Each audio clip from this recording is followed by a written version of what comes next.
Est-ce que tout le monde a vraiment les mêmes opportunités pour réussir dans l'entrepreneuriat ? Beaucoup de gourous du web essayent de nous faire croire qu'il suffit de bosser dur et avoir beaucoup d'envie pour réussir, mais je crois que c'est beaucoup plus complexe que ça. Un jour, en juin 2024, j'ai croisé cette vidéo sur Instagram. D'aussi loin que je me souvienne, mon papa m'a toujours répété ceci. Il faut que tu sois prête à travailler 3 fois plus dur pour avoir 3 fois moins de résultats dans ta vie professionnelle. Parce que tu es une femme et parce que tu es noire. La personne que tu entends parler, c'est une entrepreneuse. Elle s'appelle Sarah Sedziki.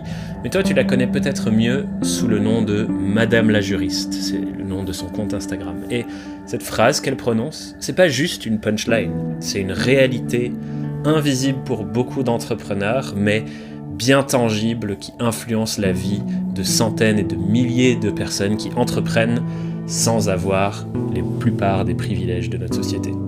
Et dans cet épisode, on va justement parler de ça, les privilèges, notamment sous le spectre du racisme systémique, du franchissement de classe sociale, du sexisme, mais surtout de comment toutes ces choses peuvent impacter la vie d'un entrepreneur ou d'une indépendante aujourd'hui dans ses choix, dans la gestion de son énergie, dans ses contrats et même dans les ambitions qui lui sont accessibles. Si tu veux comprendre ce que ça change de ne pas être né du bon côté des privilèges, alors je t'invite à rester avec nous. Cet épisode sera un miroir pour beaucoup, un électrochoc pour d'autres. Bonne écoute.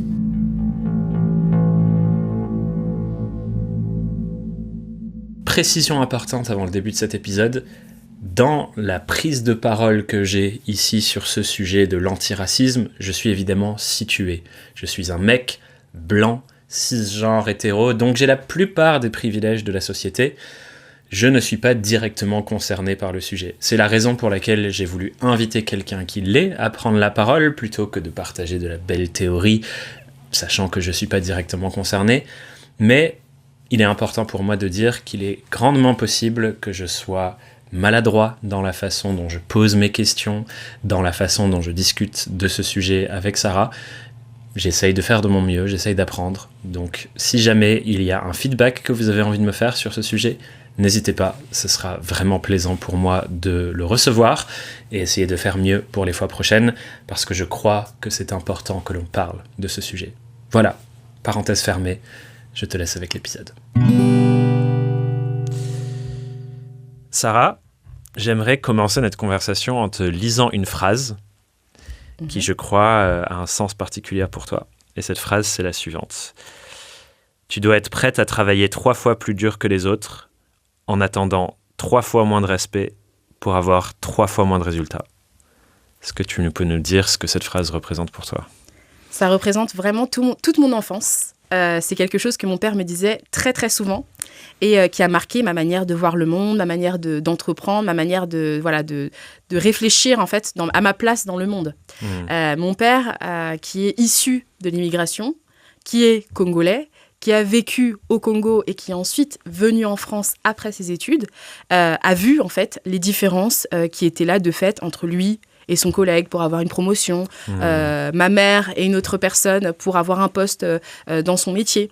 Et en fait, lui nous a toujours dit en tant qu'enfant que c'était le fardeau générationnel qu'on devait tous porter pour pouvoir espérer sortir ou bouger de classe sociale, parce qu'on a ce déterminisme qui est un petit peu là au début, avec lequel en fait il faut combattre dès le départ pour se sortir de l'image, du cliché de la personne immigrée qui vient en France et qui ne sait pas faire grand-chose, ou qui sait que profiter du système, que profiter des allocations.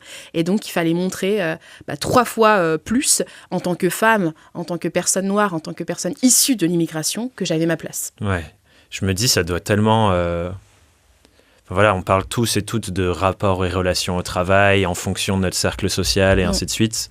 Et là, j'ai l'impression que, comme tu dis, entendre ça toute ton enfance, ça doit tellement teinter ta relation à quand tu arrives déjà dans les études, puis quand tu sors d'école et que tu te dis qu'est-ce que je vais faire de ma vie pro, la relation que tu dois avoir avec le travail quand tu as entendu ça toute ton enfance, ça doit être tellement différente que d'autres personnes qui ont plutôt été privilégiées. Carrément. En fait, ça m'a donné l'impression que si je faisais juste le minimum, tu vois, si je faisais juste ce qu'il fallait pour juste bien travailler ou, tu vois, juste être gentil avec tout le monde, ça ne suffirait pas. En fait, je serais quand même invisibilisée. Donc, ce que je faisais, ce que j'avais tendance à faire, c'est toujours me proposer pour être la déléguée, toujours me proposer pour faire des participations associatives, le bureau des étudiants, devenir la représentante des élèves, tu vois, de l'amphithéâtre ou autre. Toujours être proactive pour me dire, bah voilà, moi j'existe, et puis on me voit pas comme une personne qui justement voilà, ne fait rien ou autre, et casser ce schéma-là que beaucoup ont dans leur esprit à cause de l'histoire, et me faire une place en me disant que moi, limite, je parle plus fort que les autres pour pouvoir exister. Ouais. Et en fait, c'est vrai que quand tu le dis, je me rends compte qu'il y a genre 3 morceaux dans cette phrase. Il y a travailler 3 fois plus, donc il y a la partie genre qui déteint sur une forme de productivité plus grande ou d'effort plus grand à fournir. Il y a la partie 3 fois moins de respect aussi, qui parle beaucoup de accepter des choses qui sont parfois inacceptables. Et il y a le côté 3 fois moins de résultats qui fait que du coup, il y a ce rapport, plus de productivité pour moins d'efforts, alors qu'en tant qu'entrepreneur en plus, on essaye de faire l'inverse. Qu'est-ce que je peux faire qui maximise mes résultats pour moins d'efforts? Totalement. Et je trouve que chaque partie de cette phrase est... Enfin, rien que juste une partie, elle a déjà un poids, les 3 ensemble, intense, quoi. Oui, et je pense que beaucoup de personnes peuvent aussi se reconnaître dans cette situation-là, mais parfois, pas parce qu'on a les mêmes casquettes, mais simplement parce que t'es une femme, ou alors parce que tu es grosse, ou parce que voilà, t'as des critères qui ne remplissent pas, selon la société, les critères parfaits, tu vois, pour être respectés ou être valorisés. Et donc ça, c'est le poids des étiquettes, hein, mais je pense que beaucoup peuvent se reconnaître dans tout ça. Dès que tu sors un peu de la norme, tu vois, et la norme étant, alors à nous de voir ce qu'on estime être la norme, mais quand t'as grandi avec des poupées Barbie, yeux bleus, toutes fines, blondes, tu vois, qui font que du travail à la maison, la cuisine ou autre, dès que tu sors un petit peu de ce schéma, déjà, tu dois cravacher un peu plus pour te faire respecter. Et presque justifier ton existence au final. Totalement. Est-ce que parce que je pense qu'une des grandes parties de cette problématique-là de la place de l'inclusivité, de la lutte contre le racisme, etc. dans nos sociétés, une des grandes parties du problème, à mon sens, c'est les œillères que des personnes comme moi, qui ont la plupart des privilèges, ont. Parce qu'on n'a pas l'expérience concrète de ce que ça représente. Et du coup, c'est comme si c'était plus facile de l'ignorer, de le minimiser. Enfin, tu vois, je ne l'ai pas vécu dans ma chair, dans mes émotions. Et donc, c'est facile pour des vieux mecs blancs qui n'ont jamais vécu ça et qui ne sont jamais même été en contact avec ces expériences, puissent dire non, mais c'est un sous-problème, nanana, et c'est que dans la théorie. Oui. Et je me dis, pour que des personnes qui nous écoutent ou nous regardent, qui n'ont jamais eu... peut-être même d'exemples de ce que ça représente concrètement dans une vie, se rendent compte. Carrément. Les émotions, c'est une des parties pour connecter. Et je me demande si tu serais OK de nous raconter peut-être des histoires de toi, peut-être dans ta vie en tant qu'enfant, étudiante ou entrepreneur depuis, des choses que tu as vécues, qui relatent de cette expérience qu'a vécu ton père et qui t'a transmise de faut bosser plus fort, faut attendre moins de respect, et du coup, tu auras moins de résultats quoi qu'il arrive. Oui. Eh bien, un exemple qui me fait penser pile à ce que tu dis, de cette image de la personne qui a grandi dans une certaine réalité, qui aujourd'hui est âgée d'ailleurs, souvent c'est le cas, et qui a vu qu'une seule manière, enfin, pense à une seule manière de voir le monde toute sa vie. J'étais donc du coup bénévole UNICEF parce que j'ai fait un service civique après mes études auprès de l'UNICEF, et il y avait un bénévole. Donc les bénévoles, ça peut être toute personne qui veut tout simplement aider l'UNICEF, et on tenait ensemble un stand. Donc on était ensemble, donc en duo sur un stand. Donc bien sûr, ces mots et ces paroles ne représentent en aucun cas l'UNICEF, mais ça représente sa manière de voir le monde. Et en fait, on faisait connaissance sur le stand pendant qu'on s'occupait de récolter des dons pour l'UNICEF. Et en fait, il me disait, du coup, toi, tu as fait du droit. Je lui dis, oui, j'ai fait du droit. Pourquoi tu ne retournes pas dans ton pays pour aider ton pays à se développer? Pourquoi tu restes ici en France? Sous-entendu, c'est pas chez toi. Oh, wow. Donc moi, qui dois lui expliquer, je suis née ici, j'ai fait mes études en droit français, donc c'est un peu difficile de retourner au Congo et dire bon bah moi j'ai fait du droit français, donc je suis là pour vous enseigner la réalité. Je suis là pour vous enseigner la réalité. Ils ont un droit spécifique, leur propre droit, donc il faudrait que je recommence à zéro mes propres études. Et tout simplement, moi, ma réalité à moi actuelle, c'est avoir grandi ici en étant issu de l'immigration. Et moi, en aucun cas, je me dis que je ne suis pas chez moi en France. C'est où j'ai grandi, c'est où j'ai appris à marcher, c'est où j'ai appris à parler. Et quand bien même ça n'avait pas été le cas, à partir du moment où tu établis une résidence de cœur, un endroit où tu te sens bien chez toi, c'est chez toi. Donc, c'était assez difficile pour lui de le comprendre parce qu'il me disait, bah oui, mais si tu retournais dans ton pays, toi et toutes les personnes, entre guillemets, parce qu'ils nous mettaient tous dans le même bateau, eh bien, vous allez permettre à votre pays de vous développer, alors que moi, je verrais le problème à l'inverse. C'est que si, dès le début, on n'était pas venu piller les richesses de ce pays-là, couper en régions qui n'étaient pas du tout logiques, pour créer malheureusement des tensions entre les ethnies, entre les personnes qui sont sur place, il n'y aurait pas tous ces problèmes aujourd'hui qui poussent malheureusement à un pays à moins se développer rapidement qu'un autre, parce qu'on lui a puisé toutes ces ressources de développement. Et maintenant, on estime que c'est aux enfants issus de l'immigration de réparer les pots cassés sur lesquels, en fait, finalement, ils n'ont aucun pouvoir. Ouais, et comme tu dis, ça prend racine vraiment dans l'histoire. Et je pense qu'il y a beaucoup de gens qui ne mesurent pas à quel point l'histoire colonialiste de pays de l'Europe de l'Ouest, comme la France, a pesé énormément sur tous les endroits qui ont été colonisés et du coup sur les flux migratoires qui en sont liés derrière. Et c'est facile de l'ignorer quand tu es dans la position du privilégié, encore une fois. Et enfin, tu vois, quand moi tu me racontes ça, je me dis waouh, mais le poids que ça doit être de tout le temps justifier, de faire de la pédagogie, d'expliquer, etc. à chaque fois à des personnes qui juste n'ont pas fait le taf de comprendre, tu vois. C'est important de revenir sur ça, à faire le taf. Parce que si tu décides de rester dans une réalité qui te conforte bien, dans laquelle tu te sens à l'aise, et que tu te dis, si c'est comme ça, rien ne bouge sur moi et j'ai pas le travail de creuser, de voir ce que ça fait en moi, que ça change. Par exemple, sur le poids aussi, du coup, malheureusement, issu de l'histoire pour nous, le fait de pas trop t'énerver. Le fait de ne pas avoir l'étiquette de la noire agressive. Donc, si par exemple, quelqu'un te manque de respect, tu ne peux pas hausser le ton.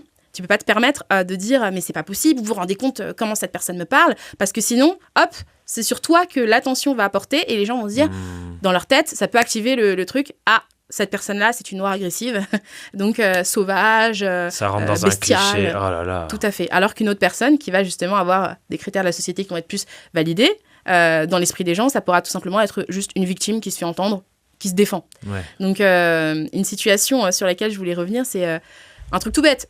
On prend le train en première classe. Moi, la débilos du quartier qui se rend pas compte que j'avais réservé un billet en première classe. Donc, j'arrive et je suis en mode... Déjà, j'arrive devant la première classe, je suis en mode... Je sais pas pourquoi je suis là, tu vois, genre je regarde, je revérifie, la meuf totalement déphasée. Et en fait, je me rendais pas compte que j'avais réservé ça. J'étais allée super vite parce que je devais partir à un endroit. Et donc, puis, j'arrive. À la limite, tu réserves une première classe. Voilà. Tu vois. Mais oui, mais moi, j'étais pas dans le mood. Enfin, j'avais pas fait attention. C'était pas une décision consciente. Okay. Voilà. J'étais pas en mode, je vais être posée. Non, je vais juste rentrer chez moi. Donc, j'arrive. Je suis avec mon enfant qui avait 2 ans à l'époque. J'arrive. Et là, t'as une dame qui se lève, donc qui était assise en première classe, qui se lève et qui me dit ici, c'est la première classe. Hein. Je suis en mode, je me tourne, je regarde. Et personne ne répond. T'as même un mec qui remet ses écouteurs et qui est comme ça. Donc, je lui dis, je regarde mon billet et je fais, bah oui, c'est ici que je suis. Elle me dit, vous êtes sûr ? Vous voulez pas vérifier ? Et là, tu sais, tu rentres un peu dans une bulle. T'as l'impression qu'il y a du brouillard autour de toi et tu te dis, je fais quelque chose de mal à être là, tu vois. J'ai pas le droit d'être là. En fait. Voilà, j'ai pas le droit d'être là. On part du principe que j'ai pas le droit d'être là. Et donc, je regarde mon billet. Derrière, t'as un monsieur de la SNCF qui vient et qui me dit, madame, qu'est-ce qui se passe et tout. Et après, la dame a dit, vérifiez son billet. Et moi, presque comme, t'es... J'arrive pas à réagir, tu vois. Et puis, il y a encore ce truc en moi qui me dit, mais faut pas être la noire agressive, faut pas être celle qui crie, qui dit, mais vous prenez pour qui ? Comment vous me parlez ? Parce que sinon, c'est sur toi que ça va retomber. Et donc, le monsieur regarde et me dit, si, allez-y, asseyez-vous. Mais personne réagit par rapport à cette dame. Et quand je m'assois, elle fait... Voilà. C'est fou parce que j'ai l'impression, tu vois, ce genre de témoignage, j'en ai entendu déjà plein d'autres sur les réseaux. Et quand on s'intéresse un peu au sujet, j'ai l'impression que c'est pour tout le monde. Et ces questions-là du fait que il y a encore des comportements racistes, et je pense qu'il faut utiliser ce mot, qui sont tellement implantés dans notre société, dans le pays, mais qui sont invisibilisés. Totalement. Alors qu'il y a un parallèle que je me demandais, ton avis là-dessus aussi que je fais, c'est les inégalités de genre et le sexisme, c'est quelque chose qui est de plus en plus dans l'espace public. Genre on regarde LinkedIn, qui est un endroit où nous, en tant qu'entrepreneurs, on publie du contenu, on traîne. C'est un sujet. Oui. Il est médiatisé, les gens en parlent. On commence à avoir dans l'espace public les personnes qui comprennent « Ah, en fait, toutes les femmes ont une histoire sur ça ». Le racisme, j'ai l'impression, c'est l'éléphant dans la pièce dont personne parle. Totalement. Et si on en parle, on estime qu'on fait du communautarisme. C'est ça aussi qui est difficile. C'est que moi, je me rends compte que les personnes qui vont parfois plus en parler sont des personnes qui vont en parler à des vocations politiques. Mais quand on voit des drames qui se sont passés, comme pour Adama Traoré, où, tu vois, là, c'est tout de suite très, très politique et tout de suite très clivant.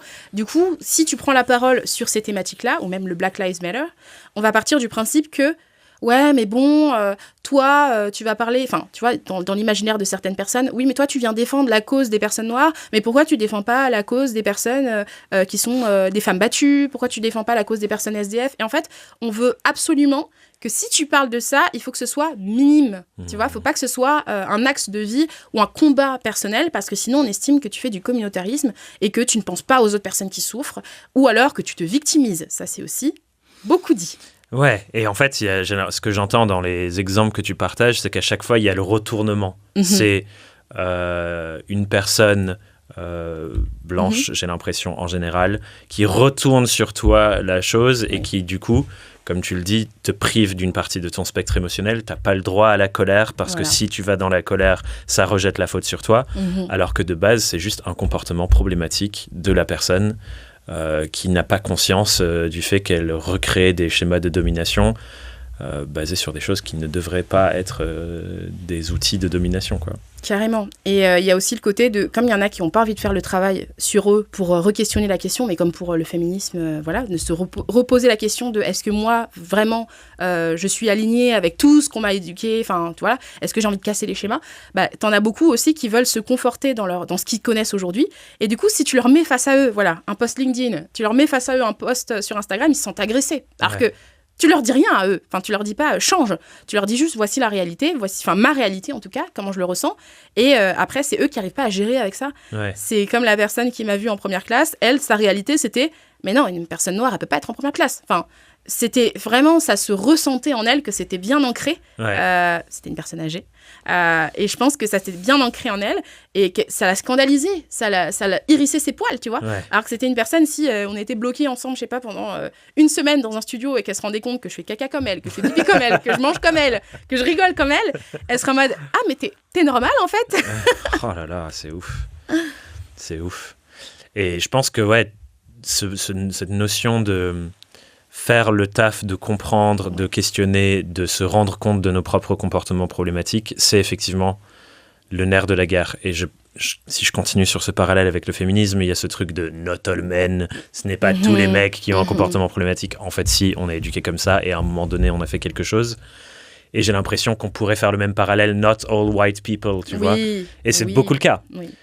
Et d'ailleurs, j'ai lu un livre il y a quelque temps qui m'a mis beaucoup de gifles. C'était inconfortable à lire, mais je pense que c'était très important à lire, d'une écrivaine américaine qui écrit sur ça, qui s'appelle Robin DiAngelo. Et le titre du livre, c'est Nice Racism, donc le racisme gentil, comment les personnes blanches progressistes, donc j'imagine auto-étiquetées progressistes, moi je me considère quand même quelque part avec cette étiquette progressiste, perpétuent en réalité le racisme systémique. Et du coup, elle parle de tous ces mini-comportements ou les petites phrases ou les trucs comme ça qui, en fait, entretiennent un système de domination basé sur la couleur de peau ou basé sur l'ethnie ou basé sur tout ça. Et qu'en fait, ça concerne tout le monde. Tout le monde. Et il y a des questions à l'intérieur qui est posées dans le bouquin, je ne me souviens pas de toutes, mais juste qui te font te rendre compte à quel point ça te concerne toi aussi, alors que tu penses être une personne, mais non, moi je vote à gauche, blablabla. Et Oui, déjà, un premier truc, tu vois, donc certaines personnes, malheureusement, se reconnaîtront peut-être, mais le côté où par gentillesse, tu vas dire à quelqu'un que tu viens de rencontrer qui est noir ou qui a une couleur de peau différente ou qui, selon toi, a une ethnie différente ou une origine différente, la première question que tu peux poser, c'est genre « Salut, comment ça va ? T'es de quelle origine ?» Ah ouais. Ça, même si tu essayes de créer un lien, et puis surtout si derrière, tu as une histoire du « Ah, mais t'es indienne, ça tombe bien, moi, mes tapis, ils viennent d'Inde. » Tu vois ? Non, c'est pas du tout OK. Et en fait, les gens, ils ne se rendent pas compte parce qu'ils veulent briser la glace. Et moi, je trouve que ça nous enferme plus dans un côté où tu te dis « Waouh, on voit direct ma différence. » Tu vois ce que je veux dire ? Moi, quand je vois quelqu'un avec qui je vais parler, je vois pas sa différence tout de suite. Et je sais qu'il y a des personnes qui vont dire « Mais c'est hypothétique, enfin, c'est utopique, c'est faux ce que tu dis. » Bah moi, pas forcément. Quand je vais parler avec quelqu'un, je lui parle pour sa vibe, je lui parle pour ce qu'elle va m'apporter ou ce qu'on va s'apporter. Mais je vais pas me dire « Thomas, t'es de quelle origine ? Ton nom de famille me semble un peu particulier. » Je m'en fiche, en fait. Ça change quoi ? Au final, ça change quoi ? Ouais. Est-ce que je vais avoir une opinion différente de toi parce que je vais savoir d'où tu viens ? Ça change quoi ? Et puis ça enferme encore plus que dans ce que tu disais, dans ce clivage de j'ai la peau blanche, je suis chez moi. Oui. Tu n'as pas la peau blanche, tu n'es pas chez toi. Oui. Et alors que, comme tu disais, tu es né ici, c'est ton pays tout autant que celui des autres. Enfin, ça crée encore plus ce clivage et cette différenciation et ça l'entretient dans nos imaginaires. Carrément. Alors que du coup, faudrait le briser, quoi. Je suis curieux d'explorer avec toi, si ça te va, comment cette réalité dont on parle impacte ta manière d'entreprendre, de gérer ton entreprise, de créer du contenu ou pas. Ouais. Parce que quelque chose qui est important pour moi avec ce podcast, c'est de rendre visible le fait que le développement d'une boîte, quand on est freelance, entrepreneur, ce n'est pas juste une question de mon effort individuel, ma performance individuelle. C'est beaucoup plus une question des enjeux systémiques qui entourent mon individu au sein d'un système plus large. Donc j'ai envie d'explorer ça avec toi si ça te va. Ouais. Et le premier axe qui me semble pertinent, c'est tu as parlé là de prendre la parole sur ces sujets ou pas. Si on en parle, on dit que c'est du communautarisme, etc. Et pour préparer cette interview, j'ai scrollé genre tout ton contenu depuis ces dernières... Je pense j'ai fait 1 an et demi, 2 ans, tu vois. Et j'ai l'impression que sur 1 an et demi, 2 ans de contenu, il y a un moment où tu as pris la parole sur ce sujet. Et d'ailleurs, où tu as partagé cette phrase que j'avais dite au début et que tu dis « Mon père m'a toujours dit ça ». Genre, tu as 2-3 posts sur la période des législatives qui sont passées récemment. Et je me demande pourquoi tu en as parlé à ce moment-là alors que tu n'en avais jamais parlé avant. Et aussi... comment ça se fait, du coup, que ce soit une si petite partie de tout ton contenu ? Enfin, tu vois, j'ai envie d'explorer un peu ça avec toi. Est-ce que c'est parce que, justement, tu ne t'autorises pas à en parler ? Est-ce que tu te dis, je ne veux pas en faire un sujet ? Oui. Alors, j'en ai parlé dans certains podcasts, si j'ai été invitée, dans certains contenus, dans certains lives, mais j'en ai pas fait mon focus principal. Pourquoi ? Parce que, tout comme aussi l'axe selon lequel moi je suis une personne qui est grosse, j'en fais pas une partie principale de mon contenu, pourtant ça fait partie de ma vie aussi au quotidien. Pourquoi je le fais pas ? C'est parce que peu importe qui je suis, que je sois une personne noire, une personne grosse ou autre, ce que j'apporte aux personnes, c'est du juridique, comment se protéger, et c'est ça mon message principal sur mon compte. Ouais. Donc je me dis que moi le focus, alors... Comme je l'explique aussi à mes clients, le fait que je sois une personne noire, racisée, que je sois une personne grosse, que je sois une personne sensible, bref, ça impacte ma manière de rédiger, de proposer ce que je fais, ma manière dont je vais leur suggérer des solutions à travers les modèles pour se protéger, parce que j'ai vécu tout ce que j'ai vécu. Donc ça, je l'explique aussi. Mais pourquoi j'en ai pas fait un focus principal, en tout cas sur mon compte Instagram ? C'est parce que je me disais, moi, j'apporte quelque chose de purement juridique sur les CGV, sur les contrats, et je voulais moins mettre en avant ma personne sur mon compte professionnel. Et pourquoi pour pour toutes les élections, en fait, je prends souvent la parole, que ce soit en story ou là, c'était en post plus particulièrement, parce que je me suis rendu compte plutôt vers le tard, de me dire que si moi je suis là et que je te parle du droit et que je te dis que c'est important de te protéger, que je te dis que c'est important de te mettre en conformité, de respecter la loi, qui vote la loi ? Qui s'occupe de la loi ? C'est quoi qu'est-ce qui peut impacter le changement de cette loi qui fait qu'aujourd'hui on peut tous avoir une entreprise et que peut-être demain une personne qui est immigrée et qui est pas là depuis plus de 10 ans, j'en sais rien, on peut très bien changer les règles, ne pourra peut-être plus ouvrir une entreprise. Ça aura un impact direct sur tes contrats, sur tes CGV, sur ton entreprise, sur ton existence en fait aujourd'hui légale. Donc tout est imbriqué. Et donc c'est pour ça que j'ai pris la parole là-dessus pour dire que vous êtes responsable des lois qui vont être votées par l'avenir, parce que vous êtes responsable de qui vous élisez, pour qui vous votez. Donc si vous ne votez pas aujourd'hui pour les personnes qui vont respecter les personnes de demain, vous avez aussi cette responsabilité en vous que vous devez accepter en fait de prendre en compte. Donc j'en parle parce que l'histoire est là, elle est posée, et j'ai pas envie qu'elle se répète. Donc j'en parle à ma communauté pour faire réagir, parce que j'estime que là, j'ai un rôle à jouer à travers ma vocation première, qui est de vous éduquer sur le droit. Ouais, et effectivement, dans ton cas, sur des sujets de droit, le lien avec la politique qui définit quel est le droit, quand même. Il est très direct. Je pense que tu avais vu pendant cette période des législatives, moi aussi je me suis beaucoup engagé avec cette espèce de phrase qui encapsule beaucoup de choses de entreprendre, c'est politique. Et tu soulèves un exemple là de en quoi ça l'est, surtout sur un sujet comme le tien. Et je me dis que dans un contexte politique où l'extrême droite est aux portes du pouvoir, il y a une montée énorme de ces idéologies de nouveau dans l'espace public et dans les consciences collectives, c'est d'autant plus un enjeu, quoi. Et j'ai envie de glisser juste là un exemple de quelque chose qui faisait partie des propositions de loi là-dessus, qui m'impacte d'une moindre mesure, mais qui m'impactait potentiellement parce que je n'ai pas la nationalité française. Et du coup, moi j'ai un titre de séjour. Je pourrais la faire, ma nationalité, parce que je suis là depuis que je suis 3 ans. Mais c'est un combat administratif que j'ai pour l'instant pas eu la force d'aller mener. Mais du coup, il y avait une des propositions de loi qui était, si une personne n'a pas un travail pendant, en fonction de qui était plus ou moins extrême là-dessus, Zemmour, Rassemblement National, c'était pas exactement la même durée, mais au moins 1 an sans travail, il y avait une expulsion automatique qui pouvait être votée. Et je me dis, pour des personnes qui, comme nous, sont entrepreneurs, travail, ça peut vouloir tout et rien dire. Tu peux avoir une période de creux où tu factures pas, tu peux avoir un moment où tu es en réinvention et du coup tu as un chiffre d'affaires qui baisse. Selon les critères, ça pourrait dire, si tu as une entreprise et qu'elle génère moins de X euros de chiffre d'affaires, on considère que c'est pas un travail, et donc expulsion au bout d'un certain temps. Comme tu l'as bien dit, ça peut priver toute une partie de la population de pouvoir entreprendre. Et donc, la liberté d'entreprendre est en péril.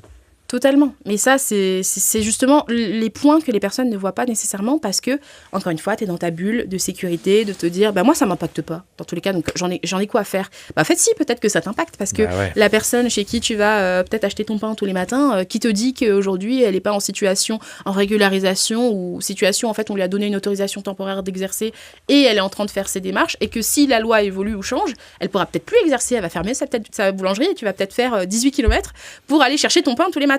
Donc en fait, tu te rends pas compte que, pour certaines personnes, j'ai envie de leur envoyer ce message-là, on se rend pas compte que on est tous liés. On est tous liés.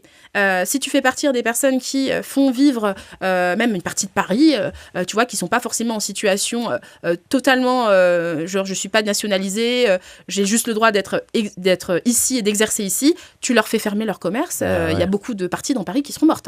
Donc, et après, il faut les refaire vivre. Et donc, c'est aussi ça, cette volonté de faire partir tout le monde, tous les étrangers ou autres, alors qu'ils font vivre la France. Ils font vivre la France sur beaucoup de parties qu'on essaye de ne pas voir, mais dès qu'ils seront plus là, on s'en rendra compte. On verra qu'il y aura des problématiques. Surtout que c'est une idéologie dans les stratégies politiques du Rassemblement national, etc. On ne va pas faire une émission politique, mais je pense que c'est important de le dire. C'est aussi des discours qui sont utilisés uniquement pour générer des voix sans aucune réalité d'amélioration concrète derrière. Et je pense qu'ils surfent là-dessus pour les personnes qui juste sont en souffrance, sont en précarité, du fait des politiques menées depuis les dernières années qui ne sont pas au service des personnes les plus défavorisées, et qui essayent d'étiqueter « c'est la faute, il part ici ». Et en fait, ça ne va pas améliorer leur vie, c'est juste deviens la chair à canon pour me faire élire. En vrai, on n'en a rien à foutre de votre réalité de personnes défavorisées, parce qu'on va continuer à faire autre chose, quoi. Et ça, je pense, c'est important de le rappeler. Et du coup, la dimension politique de l'entrepreneuriat, elle est présente. Et n'oublions pas qu'il y a moins d'un siècle, c'était le cas avec les personnes juives qui ont été bannies de tout et qui, elles aussi, avaient des commerces et puis elles n'avaient plus le droit d'exercer du jour au lendemain.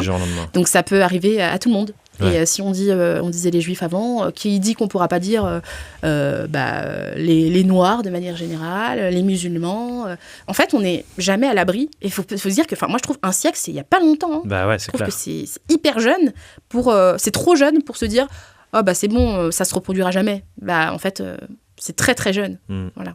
Je me raconte aussi que du coup, dans ce contexte sociopolitique-là, la charge mentale que ça doit créer, alors qu'en tant qu'entrepreneur, on a déjà une charge mentale qui est conséquente. Oui. Et je suis curieux si tu es OK de nous parler de est-ce que ça, c'est quelque chose, genre un bruit de fond dans ton espace mental qui doit être complètement différente de moi. Moi, en vrai, je me dis, j'ai envie de me battre contre ça, mais l'extrême droite au pouvoir demain, je ne suis pas la personne qui va en souffrir directement en ligne de front. Oui. Est-ce que ça joue dans ton quotidien ? Est-ce que c'est un truc qui reste ? Est-ce que ça pèse ? Alors moi, comme c'est pas une réalité dans laquelle j'accepte d'exister dans mon esprit, pour moi, c'est impossible que l'extrême droite passe parce que je me dis, c'est pas possible. La case reste fermée. Et en fait, franchement, je crois que les poules auront des dents, tu vois, dans mon esprit, même si on voit une montée bien sûr effrayante. Par contre, moi, le challenge avec lequel je vis et qui est forcément impacté aussi par le politique et par l'histoire qu'on a eue, c'est plutôt le franchissement de classe sociale. Où en fait, moi, quand j'ai grandi, on était dans un HLM à Garges-les-Gonesse, pour ceux qui connaissent. Du coup, mes parents, même s'ils avaient fait beaucoup d'études, quand ils sont arrivés en France, pour des raisons politiques, parce qu'il y avait malheureusement des situations de conflits internes au Congo qui ont fait qu'ils ont dû partir. Quand ils sont arrivés ici, ils ont dû tout recommencer à zéro, alors qu'ils étaient très très bien lotis au Congo et qu'ils vivaient très bien, qu'ils avaient des maisons, etc. Donc ils ont dû recommencer ici à zéro, avec les cafards, les souris, les rats, enfin tout ce que tu veux. Et du coup, j'ai grandi dans un schéma où je me disais, bon, tu pourras peut-être t'en sortir, mais ça va pas non plus être la fête, tu vois.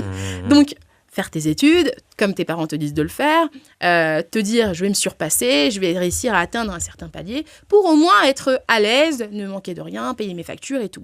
Et en fait, là où je suis portée par mon entreprise et que ça m'a permis de sortir justement d'un schéma répétitif qui aurait pu se produire, c'est justement en voyant que du coup je côtoie des espaces où mes parents n'allaient pas nous emmener quand on était petits.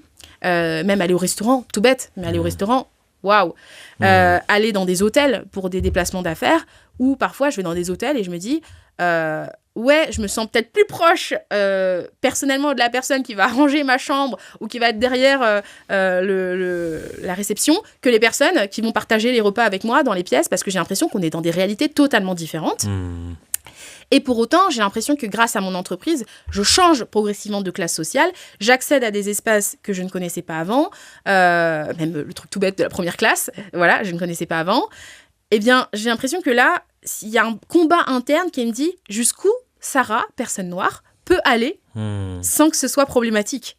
Et donc, après, tu as de l'auto-sabotage qui peut être, ouais, bah moi, je vais pas forcément aller dans certains espaces ou dans certains projets parce que je me dis, ouais, mais j'aurais l'impression de pas me sentir à ma place en tant que personne noire, ou de me dire, tu vois, il y a des personnes qui vont dire, moi, je vise le 1 million de chiffre d'affaires.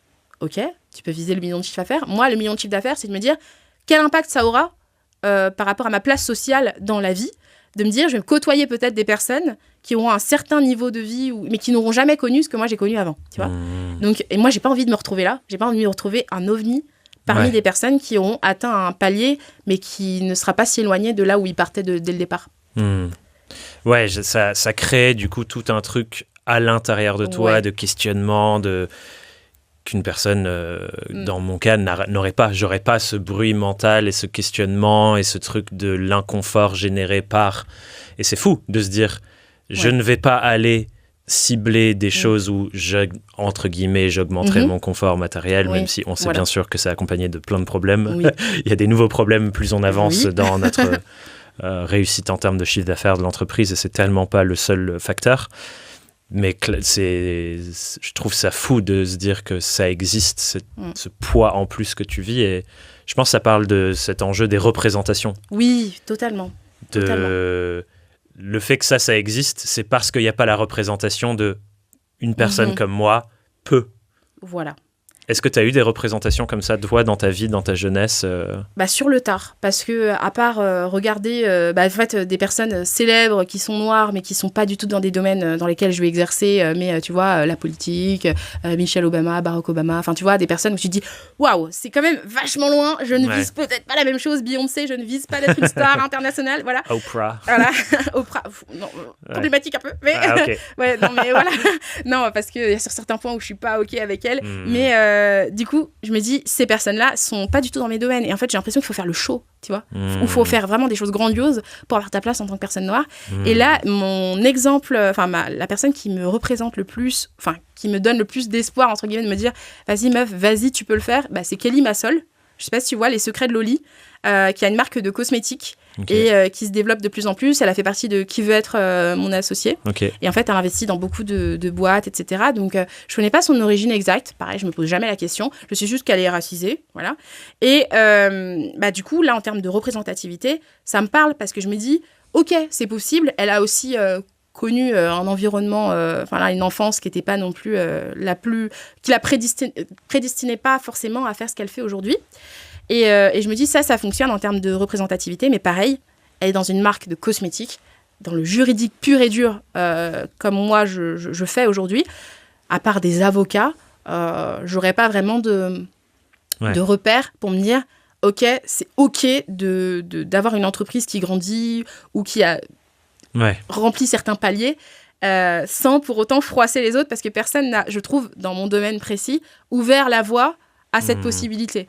Niveau start-up juridique, sans cabinet d'avocat, t'as quoi ? T'as Legal Start. Legal Start, c'est des blancs qui étaient déjà multimillionnaires. Voilà, ils avaient l'héritage, ils avaient le réseau, ils avaient tout avant. Voilà. Ils avaient fait une bonne levée, plusieurs millions. Moi, j'ai commencé avec mon petit ordinateur dans la chambre de mon fils. Voilà, c'est pas la même réalité. Quoi. Ouais, c'est clair. Comment c'est du coup d'être dans cette réalité de, entre guillemets, l'ouvreuse de voix tu as utilisé ce terme genre, qu'est-ce que ça génère en toi? Comme, j'imagine, il y a plus de questionnements de est-ce que c'est possible? Est-ce que je vais y arriver? Ouais. Alors, je me dis, c'est peut-être tout bête, mais je me dis que, en fait, c'est moi qui peux créer ma voix. Donc, en fait, à la fois, c'est bien et pas bien, parce que du coup, t'as pas d'exemple, mais à la fois, je me dis, c'est moi qui peux créer ma voix. Donc, si moi, je veux lancer justement une start-up juridique qui aura une forme beaucoup plus slow, beaucoup moins aller chercher, taper le poing sur la table pour dire je veux que vous me mettez 1 million, mais du coup, voici les conditions que j'accepte de déroger pour ça. Je sais que moi, je reste fidèle à moi-même, que mes valeurs ne vont jamais bouger, que si je vais pas aller chercher à séduire un investisseur blanc qui me dira ouais mais du coup par contre on va changer la cible, du coup on va aller viser plus des hommes, on va aller viser plus et du coup on va tout balayer de ce que j'avais imaginé.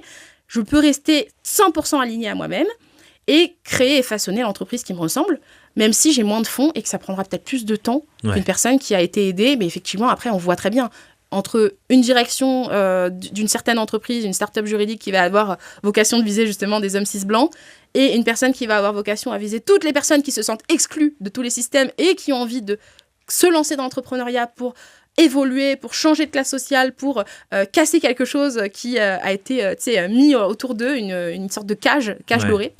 Eh bien, on n'aura pas du tout la même direction, en fait, en termes de moyens, en termes d'objectifs et en termes de ciblage. Donc, du coup, je trouve ça peut-être plus long, plus fastidieux, mais beaucoup plus équilibré par rapport à l'alignement que j'aimerais avoir dans ma vie. Trop bien. Et tu as parlé tout à l'heure, et du coup, là, tu l'as rementionné un peu, que cette réalité-là impacte même ta manière de penser ton métier. Et que du coup, la manière pour toi de construire un contrat ou des conditions générales de vente, et donc de l'enseigner et de le transmettre aussi, est différente. Je suis curieux de... Qu'est-ce que ça veut dire que c'est différent? Est-ce que ça veut dire que tu as plus de focus sur il faut protéger encore plus certains aspects? Enfin, comment ça se matérialise concrètement du coup dans ton métier Alors, tu vois, pour certaines personnes qui vont rédiger, il suffit de voir des fois des contrats qui vont être rédigés en fonction des personnes. Si tu vas voir un certain type d'avocat ou un cabinet hyper, on va dire populaire, tu vas avoir certaines tendances dans les contrats qui vont plutôt être oppressives. Du style, toutes les clauses qui vont être rédigées, elles vont déjà être bien longues, bien soporifiques, déjà pour affaiblir un peu le lecteur qui va essayer de défendre ses droits, donc il va être un peu surchargé par la masse d'informations. Beaucoup de citations d'articles aussi, donc du coup pour un peu brouiller l'esprit. Et en fait, on va éviter tout ce qui est simplicité, donc du coup, et on va mettre plein de clauses, mais au maximum qui peuvent être possibles pour protéger l'entreprise et minimiser la protection du client, donc avec un max d'exclusion de responsabilité, de limitation de responsabilité. Oui, c'est ok, mais que si, nanana. Et en fait, souvent, l'entreprise est protégée à 90% et le client à 10%. Et moi, je suis contre ça. Parce qu'en tant qu'entrepreneur, si tu es vraiment dans une bonne volonté de vendre quelque chose de correct, d'éthique et tout, tu sais très bien que si tu respectes ta part du contrat, il n'y aura pas de souci. Tu sais très bien qu'on ne va pas te demander un remboursement infondé parce que ta part du contrat, elle est respectée. Donc moi, je suis plutôt sur un équilibre de 50-50 dans ma rédaction de documents, parce que je pars du principe que ton client, il t'a fait confiance, il t'a donné son argent, il attend de toi une partie du contrat qui doit être équilibrée par ses propres obligations. Donc du coup, c'est une logique un peu inverse. Je pars pas dans le côté dents de requin, il faut absolument que tes clients, ils aient jamais droit à rien du tout, etc. Je pars plutôt du côté que non. Toi, en tant qu'entreprise, tu respectes ta part du contrat, effectivement, tu fais ton taf, pas de promesses mensongères, tu respectes vraiment, si tu as dit que tu faisais 6 séances de coaching avec ton client, tu les fais vraiment. À partir du moment où là, ta part du travail, elle est faite, ta responsabilité sera pas engagée. Et après, ton client aussi, de son côté, il a des garanties, il a besoin d'avoir des choses qui vont le rassurer. Si, par exemple, tu es thérapeute, en aucun cas, par exemple, tu vas lui faire du conseil médical. Pourquoi ? Parce que au-delà du fait que ce soit une interdiction juridique, ça peut avoir des impacts réel sur la vie d'une personne, sur sa santé, sur sa vie, sa mort. Donc, c'est vraiment des impacts bien plus forts que ça. Donc, du coup, moi, mon équilibre, c'est vraiment sur du 50-50. Chacun, on se serre la main vraiment à l'ancienne. Chacun se respecte vraiment et on respecte la dignité de l'autre. Donc, c'est comme ça que je vais rédiger mes documents. Et après, sur le côté d'avoir vécu moi-même des injustices, tu vas pas avoir les mêmes manières, les inspirations de clauses.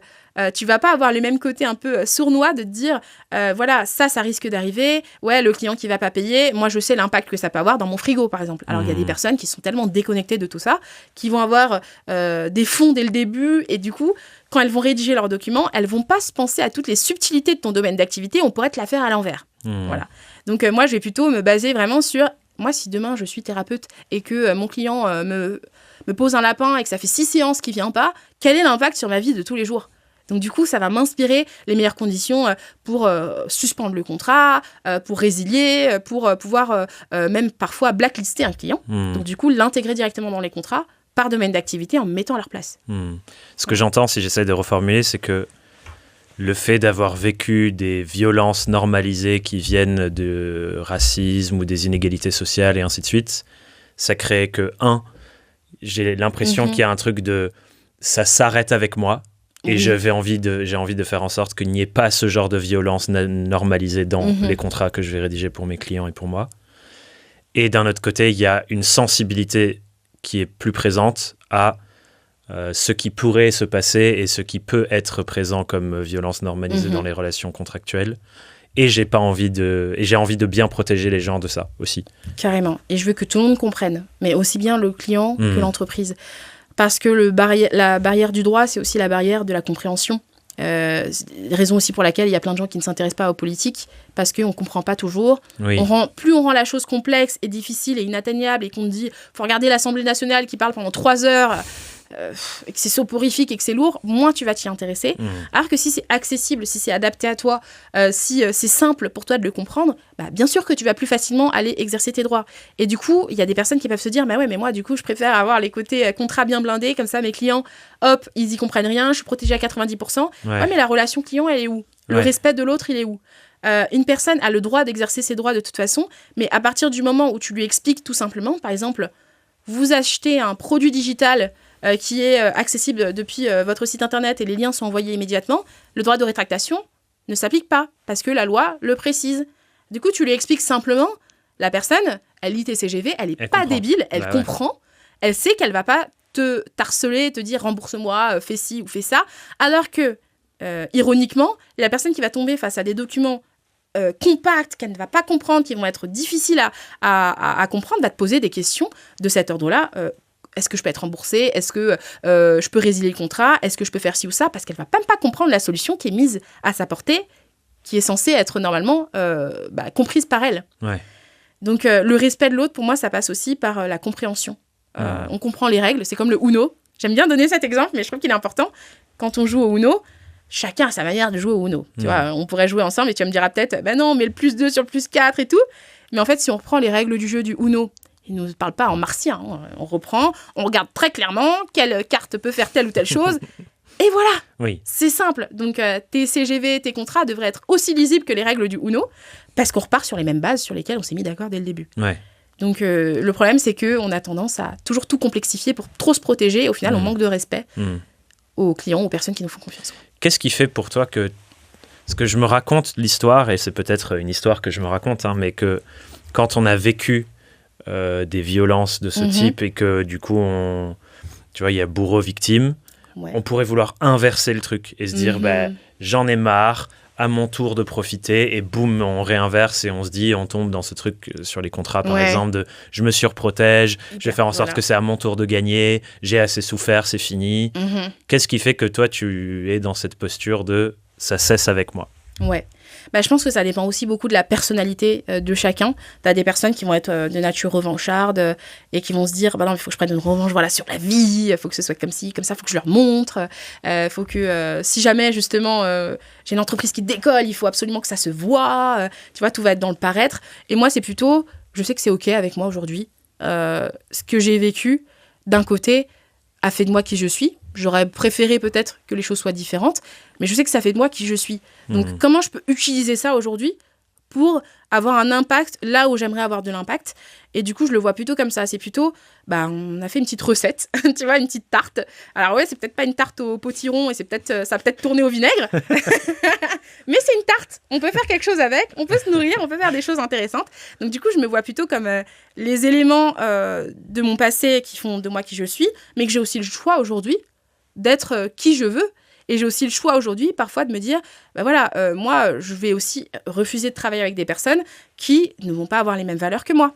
Je vais volontairement ne pas aller donner mon argent à des personnes qui, je sais, qui vont soutenir l'extrême droite.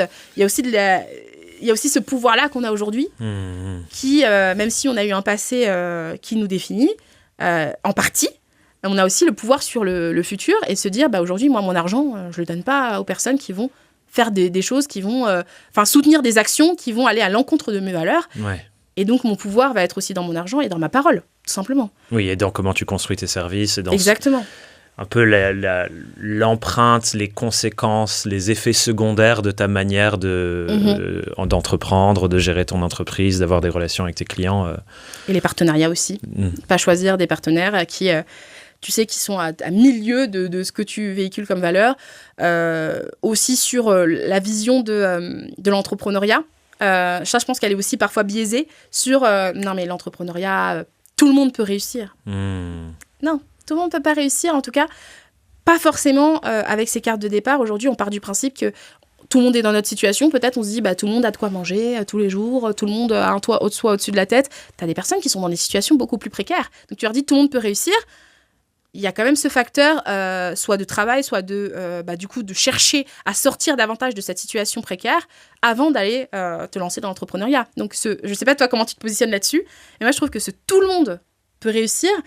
On oublie qu'il y en a qui auront besoin d'aide et d'accompagnement beaucoup plus que d'autres qui avaient déjà pas de difficulté de départ pour se lancer.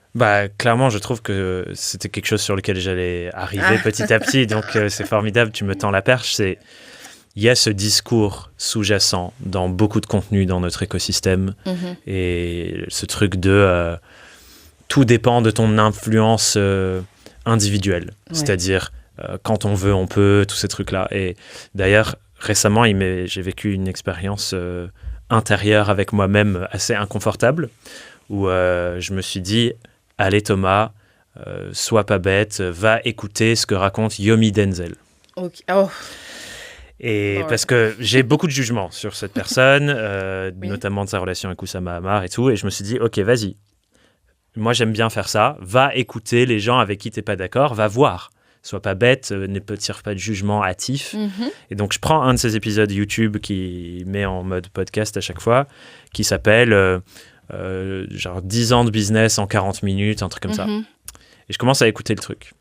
Et ça arrive à un moment donné où il parle de l'influence des croyances, nanani, nanana. Je suis en mode, ok, intéressant, ok. Et à un moment, il sort la phrase de dire, si t'as pas ce que tu veux, la réalité inconfortable qu'il faut que tu entendes, c'est que tout est de ta faute. Et il commence à rentrer dans ce discours très individualiste de, en fait, c'est juste tes pensées ou le fait que tu aies des croyances comme ci qui font que tu n'es pas passé à l'action et donc que tu n'as pas tel résultat et ainsi de suite. Et à complètement, du coup, ignorer ce que tu dis là, que on ne part pas avec les mêmes cartes. Il y a la sociologie, en fait. Il y a des centaines d'années d'études sociologiques qui montrent qu'il n'y a pas que ton influence individuelle. Et ce qui s'est passé, c'est que, comme Yomi Denzel est une personne non blanche, racisée, il y a une partie de moi qui me suis dit, mais j'avais envie d'accorder du crédit à sa pensée aussi, pour ça. Parce que j'ai en tête les trucs systémiques de Et du coup, genre, intérieurement, j'ai commencé à remettre en cause, même moi, le fait de penser ça. Mais peut-être qu'en fait, il a plus raison. Alors qu'en vrai, je crois pas. Non. Moi, je crois à la réalité que tu as mentionnée juste avant, tu vois. Mais il y a aussi... Alors, je connais pas... J'ai jamais creusé un peu pour savoir quelle est son histoire de vie, mais il est possible aussi qu'il ait été issu d'une situation assez confortable dès le départ. Oui. Et qu'au final, autant qu'une personne blanche pourrait être aussi issue d'une situation confortable ou aussi avoir une situation plus précaire. Oui, tu classe vois. sociale vraiment défavorisée de base. Voilà. Y a plein de critères, quoi, c'est ça. Exactement. Et en fait, lui, il se base sur sa réalité. Et moi, je pense que ça, c'est aussi un discours qu'on entend beaucoup dans le développement personnel de manière générale. Oui. Tout est ta responsabilité, même si tu es triste après avoir vécu une situation, une agression sexuelle, un viol. C'est de ta responsabilité parce que c'est toi qui choisis comment tu réagis encore aujourd'hui. C'est toi qui choisis que cette expérience ait de l'impact sur toi encore aujourd'hui. Moi, ces discours-là, je les prends et je les jette à la poubelle. Il y a des personnes qui vont se sentir alignées avec. Si ça vous fait du bien, tant mieux. Si ça vous fait du bien à vous, vraiment. Mais par contre, aller dire ça à des personnes victimes ou aller dire ça à des personnes qui ont vécu dans leur chair la différence raciale, la différence sociale et qui le vivent encore aujourd'hui, ça, c'est une insulte à l'autre que de dire ça. De dire à quelqu'un qui est dans la rue, qui dort par terre, mais tu sais, ça dépend que de toi. Hein. Si tu voulais être millionnaire, tu le serais demain. Il y a quand même un gros fossé. Attends, cette personne, il faut qu'elle se trouve un toit. C'est pas facile quand t'as déjà, rien. te nourrir convenablement pour avoir de l'énergie, quoi. Mais oui. Et il faut qu'elle trouve ensuite une situation. Il faut qu'elle se refasse de l'argent. Parce que le mythe de oui, il suffit juste d'avoir un téléphone pour avoir une entreprise, c'est de moins en moins vrai. Hein. Donc du coup, il faut souvent investir. Donc du coup, la personne, il faut qu'elle se sorte de tout ça. Il faut qu'elle trouve sa passion, sa voie, si elle ne l'avait pas fait avant. Et ça peut prendre une vie. C'est clair. Prendre une vie. Et puis tout le monde n'est pas fait aussi pour être entrepreneur. Parce que moi, je le vois, si on prend l'exemple de ma mère qui, au début, elle a fait ses études, elle est venue en France, il y a des gens qui pourraient dire, bah oui, si ça dépend que de toi, tu pourrais avoir plein d'argent. En fait, ma mère, elle avait 8 années d'études qu'elle a fait en Algérie, elle est venue ici. On lui a dit, madame, même si vous avez vos enfants, donc elle a été enceinte, il faut reprendre des études pour une équivalence de 2 ans. Donc déjà, tu te dis, comment tu fais avec ton gosse pour reprendre 2 années d'études alors que du coup, tu as fait quand même 8 ans, donc ça te ferait 10 ans d'études. C'est quand même chaud, donc elle n'a pas pu le faire. Que cette personne-là, du coup, ma mère avait beaucoup de volonté, donc elle a fait tous les boulots qu'elle pouvait faire, alors que c'était pas du tout, elle devait être chimiste de base, donc c'était pas du tout ça. Femme de ménage, prof de maths intermittente, etc. À la fin, elle a fini conseillère commerciale ou autre. En termes de volonté, je pense que ma mère a fait preuve d'extrêmement beaucoup de volonté. Ouais. Elle a fait beaucoup de formations, elle a fait beaucoup de choses. Et le seul truc, c'est que juste, en fait, si elle avait été née en France ou alors si elle avait fait ses études en France, ça, ces problèmes-là, elle les aurait peut-être pas rencontrés. Elle aurait son diplôme, elle aurait pu postuler à ce qu'elle voulait et elle aurait été prise. Et que même ma mère a dû mentir sur son CV pour enlever ses années d'études parce qu'on lui refusait des emplois en disant qu'elle était trop qualifiée. Donc, tu vois, le côté, oui, si tu veux, c'est pas vrai pour tout le monde. Ouais. C'est pas vrai pour tout le monde. Qu'est-ce que tu as envie de dire à quelqu'un qui, tu vois, tu dis, toi, tu es dans une situation grâce à ton entreprise, tu as pu changer de classe sociale, prendre la première classe, etc. Il y a des personnes qui pourraient prendre ça comme l'exemple qui montre que Sarah, tu as fait preuve de volonté, tu as fait preuve de détermination. Regarde, l'entrepreneuriat t'a permis de t'émanciper. Genre qui pourrait te prendre comme l'exemple qui confirme que cette règle est vraie. Ouais. Moi, je trouve pas. Parce que c'est les chemins de vie qui m'ont menée à faire de l'entrepreneuriat. Moi, de base, j'avais pas rêvé d'être forcément entrepreneuse. Je rêvais, bien sûr, d'être avocate parce que moi, petite, qui me disait « Moi, j'en ai marre des injustices, j'aime pas que ça se passe comme ça. » C'était vraiment, je pense que c'est la blessure numéro 1 en moi, c'est l'injustice. Donc, du coup, forcément, ça allait me mener vers la voie de la défense, de la justice. Et du coup, je voulais absolument être avocate. Donc, moi, je faisais mes études de droit, je voulais être avocate. Finalement, j'ai fait un service civique en collectivité. Et après, ils m'ont proposé un poste pour être juriste dans la défense des droits de l'enfant. Ça m'intéressait énormément parce que ça a été aligné à 100% avec mes valeurs. Je suis restée là-bas. J'ai travaillé ensuite en tant que juriste dans le droit social pour les personnes qui avaient du RSA et qui étaient aussi travailleurs indépendants. Je suis restée là-bas. Je me suis dit, bon, est-ce que finalement je reprends la voie de l'avocature, je fais les examens, est-ce que je me lance vraiment ? En fait, finalement, je me suis rendu compte qu'il y avait aussi une autre voie. C'était de me lancer à mon compte, de faire mes propres packs de modèles, de m'émanciper par rapport à la manière de vivre ma journée de travail, de pas être derrière des bureaux, de pas attendre qu'on me valide telle ou telle chose, que le maire me signe des documents, etc. Être libre, quoi, ça me bloquait beaucoup, l'histoire de hiérarchie. De juste être seule dans ma barque et de me dire qui m'aime me suive, voilà. En fait, ça s'est fait naturellement. J'avais suivi une formation juriste TPE-PME avant de me lancer, donc qui était beaucoup plus axée, parce que moi j'avais une formation plutôt droit public, droit européen, et du coup ça m'a fait un reset très important sur le droit des sociétés, sur le droit des affaires, et j'ai une vision totalement différente que je n'avais pas avant en fait quand j'étais étudiante. C'était que moi je voyais le droit des affaires comme quelque chose de pas forcément sympa. Pourquoi ? Parce que je me disais, ouais, mais en fait, cet argent que se font les entreprises, ils le font sur le dos de leurs salariés, sur le dos des personnes à qui ils vendent des services. Et du coup, je voyais le droit des affaires comme aider les riches à être plus riches. J'avais cette vision vraiment très, très teintée en moi. Et je me disais, ah non, moi, je voulais quelque chose. J'ai pas envie de faire ça, je ne veux pas contribuer à ça. Non, je voulais pas contribuer à ça et j'avais pas envie, justement, de vivre comme ça, ou d'aider à contourner les lois pour faire plus d'argent. Alors oui, c'est une partie du droit des affaires, du droit des sociétés qui existe, mais l'autre partie, c'est la vie de tous les jours, l'entrepreneur indépendant, l'artisan, le fromager, tu vois. Et quand j'ai commencé à mettre des visages sur des métiers, ça m'a donné envie de me lancer et de me dire, mais en fait, j'aurais quand même l'action et l'impact social que je voulais avoir à travers ma vie salariée à travers mon entreprise. Donc en fait, ça s'est fait naturellement et je vous dirais avant tout, peu importe que vous soyez salarié, peu importe que vous ayez envie de vous lancer dans l'entrepreneuriat ou autre, de vous baser plutôt sur vous et pas de regarder les contenus des personnes justement inspirationnelles qui vont vous dire moi en 5 mois j'ai réussi à faire ça. Voilà. Ça va vous mettre des pensées parasites, je trouve, des rêves qui ne seront pas les vôtres. Et quand vous serez à ces situations et que vous verrez que pour faire vos 5 000 euros par mois, en fait, vous dépensez 4 000 euros et qu'à la fin, vous n'arrivez pas à avoir 500 euros pour vous rémunérer, ce qui arrive à beaucoup, vous vous rendrez compte qu'il ne faut pas regarder la réalité des autres comme étant parole d'évangile. Donc, je dirais à personne qui pourrait potentiellement me prendre comme exemple et se dire, Sarah, elle a évolué, du coup, ne me prenez pas comme exemple. Ne me prenez pas comme exemple, je déteste être l'exemple des autres parce que je suis le fruit aussi de ce qui s'est passé par ma réalité, qui a fait que le chemin m'a amené là, en fait. J'ai suivi un chemin, ça m'a amené là, mais si je devais refaire la même chose avec d'autres cartes en main, peut-être que j'aurais pas choisi cette voie.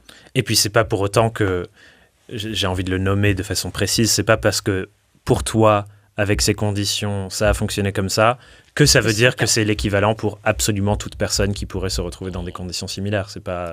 Carrément. C'est le syndrome du survivant, quoi. Et malheureusement, beaucoup de gens dans notre écosystème jouent sur ça, jouent sur un exemple valide la règle générale, alors qu'à l'inverse, on ne parle jamais des gens qui ont essayé pour qui ça n'a pas marché. Totalement. Ça, c'est un risque en plus dans tout ça. Dans tous les cas, l'entrepreneuriat, c'est un risque d'échec quotidien. C'est même pas un risque d'échec, ça fait partie du jeu. Tu dois échouer, sinon tu n'avances pas. Tu peux pas savoir si cette offre elle va fonctionner. Voilà, tu dois te prendre des tollés pour que ça fonctionne et pour que ça se pérennise. Mais par contre, tout le monde n'est pas armé pour pouvoir assumer ces échecs-là, déjà psychologiquement et aussi financièrement. Si tu mises tout sur ton entreprise et que tu quittes ton boulot salarié et que tu te dis vas-y j'y vais à fond parce que y a une meuf sur YouTube qui a dit qu'il fallait faire ça, tu tires une balle dans le pied. Moi personnellement j'ai été salariée d'abord, j'ai fait 8 mois où j'étais salariée, enfin j'ai pris cette décision là parce que même si mon chiffre d'affaires a vite progressé, j'avais cette réalité là moi, je sais que chaque argent vaut quelque chose, chaque euro gagné vaut quelque chose. Et la peur de justement dépendre que d'un système. Moi, il m'a fallu une progression assez douce pour pouvoir me dire je peux faire confiance à mon entreprise avant de me lancer à 100%. Donc le mythe de la personne qui a tout fait directement. Alors, ça peut exister pour certaines personnes, mais je pense pas que c'est la majorité des entrepreneurs qui, du jour au lendemain, se font 5 000 euros de rémunération d'un coup. Ça, ce sont des personnes qui prennent du temps pour maturer le projet et surtout sécuriser leur arrière financière. Et surtout que le chemin vers cette progression va être radicalement différent, comme tu l'as dit, en fonction de beaucoup de critères, dont, rappelons-le, notre place dans le spectre des privilèges qui a été construit selon l'histoire de notre société et l'histoire de notre pays, avec la colonisation, enfin toutes ces choses qu'on a déjà nommées, qui influencent énormément à quel point c'est un chemin plus ou moins fluide, sachant que c'est fluide pour personne, Oui. ça l'est encore moins pour certaines. Totalement. Et ça, en fait, on peut avoir des exemples à l'inverse. Hein. Moi, je suis une personne qui va vous dire, me prenez pas pour exemple, vivez votre vie, trouvez votre passion. Mais Yomi Denzel va plutôt avoir un côté plus capitaliste à mort dans sa manière de parler. Pour certaines personnes, ça les motive. Donc, suivez aussi, c'est à vous aussi, voilà, la responsabilité. Je trouve que là, la seule responsabilité, c'est de choisir les contenus que vous consommez. Parce que vous pouvez tout à fait choisir des contenus qui vont vous donner envie de croire en vous et de vous dire, je prends le temps, je veux justement avoir une liberté de temps, par exemple, liberté horaire pour passer plus de temps avec mes enfants. Donc, je veux avoir une entreprise qui me permette de le faire. Alors que si vous suivez des personnes qui ont une vision de l'entrepreneuriat différente, il faut travailler beaucoup, il faut travailler dur, il faut pas compter ses heures, il faut faire un maximum d'argent pour pouvoir ensuite être libre financièrement. En fait, vous allez vous tourner vers ça, mais en fait, à la fin, vous aurez quitté votre boulot de 35 heures pour faire un 50 heures par semaine. Vous serez avec éloigné une rémunération pourrie et pas de protection. Vous vous serez éloigné de votre objectif premier qui était d'avoir Ouais. du temps pour aller avec votre enfant faire du sport, tu vois. Ouais. Donc, vous êtes... Là, le seul truc où vraiment, j'espère que vous allez prendre votre téléphone, là, au moment où vous écoutez cet épisode, et faire le tri de vos abonnements et d'arrêter de suivre les personnes. Moi, ça a été life changer pour moi, d'arrêter de suivre les personnes qui ont une vision de l'entrepreneuriat totalement différente de la mienne. Ouais, et c'est la question de par qui, sachant que de toute façon, ce que je vais consommer va m'influencer, par qui ou par quoi je choisis de me laisser influencer. Oui. Et est-ce que cette personne a conscience que ma réalité est peut-être très différente de la leur, ou est-ce qu'elles essayent d'uniformiser la réalité de tout le monde en disant que c'est pareil pour 100% des êtres humains, sans prendre en compte tous les critères dont on a parlé dans notre conversation. Ouais. Et c'est un travail important, je crois. Ouais. Totalement. Et je pense que sur la seule réalité sur laquelle je peux peut-être les rejoindre, c'est qu'on peut tous potentiellement s'en sortir, mais la différence, c'est qu'il y en a qui auront besoin de l'aide d'autres, et qu'il y en a qui auront besoin... Pas forcément besoin d'aide ou pas autant. Ouais. Mais de toute façon, on a toujours un peu besoin d'aide parce que si tu n'as pas de clients, ton entreprise, elle va pas grandir. Donc, mais il y a des personnes qui, bien sûr, si tout le monde peut sortir, dis ça à une personne qui, effectivement, sort de la guerre, fuit la guerre et elle arrive ici en France. Oui, elle peut s'en sortir. Mais comment la France l'accueille, comment la France l'aide, comment la France contribue à son développement pour qu'elle puisse retrouver une situation, être bien et avoir le droit d'avoir des rêves. Parce que ça... Il y a des personnes qui ne se donnent même plus l'autorisation de rêver parce qu'elles sont en mode survie. Je veux juste vivre, je veux juste fuir la situation dans laquelle je suis et manger tous les jours, être en sécurité, ne pas craindre pour ma vie. Donc c'est une réalité totalement différente de celui qui se dit, de la meuf qui se dit devant l'esthéticienne, je prends des ongles rouges ou des ongles jaunes aujourd'hui. C'est pas le même problème. Qu'est-ce qui est mieux pour mon branding sur Instagram ? Voilà, on se pose pas les mêmes questions que certaines personnes qui sont sur Terre. Donc voilà. Pour les gens qui nous écoutent, qui sont peut-être dans une posture comme la mienne, d'avoir davantage de privilèges, de ne pas vivre ces choses-là au quotidien et ainsi de suite. Comment est-ce qu'elle pourrait, après nous avoir écoutés, se dire « je peux mettre en place des choses pour être un ou une meilleure alliée de ces sujets-là ».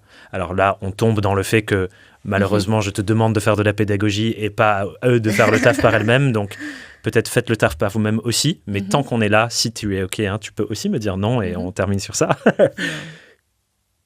Qu'est-ce qu'elles peuvent faire pour être des meilleurs alliés ? Comment elles font pour mieux prendre ça en compte dans leur comportement, dans leur contenu, dans leur manière d'approcher la gestion de leur entreprise ? Je dirais de prendre la parole, se dire que tout est lié de toute façon. Si jamais tu te dis je prends pas la parole parce que j'ai peur que telle personne se désabonne, que si je parle sur telle thématique ou si je dis par exemple pour des guerres ou des situations aujourd'hui, je sais pas, la guerre israélo-palestinienne, j'ai peur que si je prends un avis plus nuancé, les deux camps me détestent, ou bref, en fait tu t'enfermes dans un schéma où sur ton compte, sur ton entreprise, t'as pas le droit à la parole. Donc te dire je parle parce que c'est mon entreprise, parce que à la rigueur ça attire à moi des personnes qui vont connecter avec ces valeurs-là, et ça éloigne de moi les personnes qui ne sont pas alignées avec ces valeurs-là. Qu'est-ce que tu en as à faire d'être suivi par des personnes qui se disent c'est bien de l'esclavagisme des Ouïghours ? Non, ces personnes-là, est-ce que tu les veux dans ta vie si pour toi, c'est pas du tout OK et que tu luttes contre ça. Donc, le fait d'en parler, même si c'est une seule fois, ou d'en parler en story parce que tu veux pas faire un post dessus, ou par email, du coup, naturellement, il y aura les personnes qui sont pas alignées avec toi, qui vont partir. Tu leur dis au revoir et tant mieux. Parce que est-ce que tu veux de ces personnes-là comme cliente, comme ambassadrice de ta marque ou, tu les veux pas forcément comme clientes. Et chaque euro gagné n'est pas forcément... c'est pas le même euro en fonction de où il provient. Voilà, c'est pas le même euro. Donc, prends la parole, même si ça peut être difficile pour toi, si tu en as envie. C'est la première des choses. Ne te bloque pas en te disant « mais moi, j'ai peur de le dire parce que sinon, il y a des personnes qui vont m'en vouloir ». Et après, deuxième élément, si tu te sens pas OK aujourd'hui, parce que il y a trop d'impact sur toi, parce que pour toi, c'est encore douloureux d'avoir une situation où tu te dis, bah moi là, je souffre encore des conséquences de l'immigration, de tout ça. J'ai l'impression que c'est encore trop imprégné en moi. Et si j'en parle, je me sentirais pas à l'aise. Bah ne parle pas. Voilà. Ouais. Parce qu'il y a aussi l'autre travers qu'on retrouve parfois, surtout dans les situations politiques où il y a des élections où on dit, bah si tu parles pas, ça veut dire que tu acceptes. Le silence vaut acceptation. Moi, je suis plus nuancée là-dessus. Je pense justement que ça, c'est avec les œillères de personnes qui ont déjà fait le travail sur elles, d'accepter leur situation ou de comprendre les autres, de se dire, bah moi, je peux en parler parce que j'ai pas encore cette boule dans la gorge qui me bloque. Mais tu as des personnes pour qui, aujourd'hui, c'est encore traumatique d'en parler, qui vivent encore des situations difficiles. Donc, ne parlez pas. Vous savez vous-même ce que vous ressentez et vous ne devez rien à personne. Moi, c'est ce que j'ai envie de dire. On ne doit rien à personne. L'expression, elle est libre. Donc, aussi bien pour des thématiques politiques ou d'autres thématiques, si vous voulez pas prendre la parole, ne le faites pas. Ouais. Voilà, c'était bien long, mais... Non, c'était absolument pas long et j'ai même envie d'aller creuser encore plus sur le fait de dire que j'ai l'impression que ce dont tu parles, c'est aussi pour les personnes qui sont directement impactées.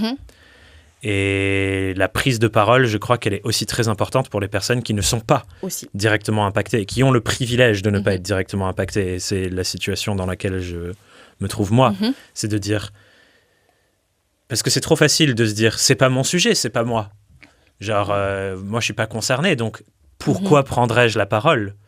Et c'est là où on revient sur ce que tu dis, sur le fait que tout est lié. C'est si moi, avec le privilège de ne pas être directement impacté et que j'ai pas cette boule à la gorge parce que je ne vais pas vivre les conséquences directes de tout ça, si moi, je prends pas la parole, en fait, je laisse le taf aux personnes qui en souffrent de le faire. Et on retrouve encore une fois le fait que tout le poids est sur les personnes qui souffrent déjà de ces enjeux systémiques. Totalement. Bah, c'est comme pour les conflits où tu te dis l'Ukraine, la Russie ou autre, ça ne nous touche pas directement parce qu'on est ici en France et nous, on ne subit pas des bombardements, on ne subit pas tout ça. Donc tous les conflits, même armés, on peut toujours prendre de la distance, en fait, se dire tant que ce n'est pas devant chez nous, on peut fermer les yeux et voilà. Mais il y a des personnes qui vont prendre la parole dessus parce qu'elles vont en parler et il y a des personnes qui peuvent se dire en fait ça existe vraiment puisqu'on en parle, tu vois. Tu vas pas juste le lire comme un chiffre que tu prends dans le journal, ça devient réel parce qu'on en parle et du coup ça intègre ta réalité. Donc c'est vrai que si en tout cas on a la force de le faire et que ça ne nous relance pas, ça ne nous trigger pas, le faire, ça permet d'ouvrir la parole aussi pour les victimes, tu vois, qui peuvent pas parler. Donc ça permet de transmettre aussi dire que ça existe. Grave, et prendre soin de leur réalité parce qu'on les fait continuer d'exister dans l'espace public et on sait à quel point ce qui existe dans l'espace médiatique et public fait ensuite partie des compréhensions des gens et des questions qu'on se pose et que c'est important que ça y soit. Et je pense, moi j'ai envie de nommer aussi ce truc de aller s'éduquer. Oui. Ne pas attendre que quelqu'un d'autre nous explique qui vit cette situation, etc. Parce que du coup, encore une fois, on est en mode je ne prends pas le poids, je laisse le poids. Lire des livres, écouter des podcasts, s'intéresser à cette réalité-là. Et j'ai envie que peut-être cette conversation soit le déclic pour que des personnes qui ne sont jamais posé cette question se disent vas-y, je vais aller lire un livre sur le colonialisme ou je vais aller lire un livre sur la réalité du racisme systémique encore présent en France alors qu'on nous dit il y a moins en moins de racisme, ce n'est plus un sujet alors que c'est encore là.